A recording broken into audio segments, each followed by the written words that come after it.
Pour moi, l'Éthiopie pourrait clairement devenir la Chine de l'Afrique dans les prochaines années. Et oui, aujourd'hui, on parle du berceau de l'humanité, l'Éthiopie. Allons droit au but. L'Éthiopie, c'est le deuxième pays le plus peuplé d'Afrique, avec environ 128 millions d'habitants. Mais ce qui rend cette population vraiment intéressante, ce n'est pas seulement son nombre, c'est son âge. L'âge médian en Éthiopie est de 19 ans. Et qui dit population très jeune, dit main-d'œuvre, productivité et potentiel de développement.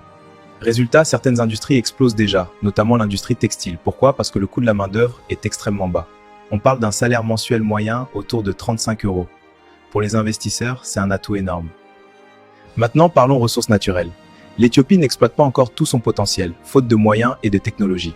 Mais selon le gouvernement, il y aurait environ 113 milliards de tonnes de gaz naturel exploitables dans le pays. Côté énergie renouvelable, le pays mise surtout sur les barrages hydroélectriques. Actuellement, 4 grands barrages sont en projet ou en construction. Un enjeu clé, surtout quand on sait que l'accès à l'électricité reste un problème majeur dans les zones rurales. Ajoute à ça une position géographique stratégique, proche de la mer Rouge, l'une des routes commerciales les plus importantes au monde. Alors oui, il y a des défis majeurs, mais si on regarde froidement les chiffres et le potentiel, l'Éthiopie est loin d'être un pays à sous-estimer. C'est peut-être l'un des futurs géants économiques du continent africain.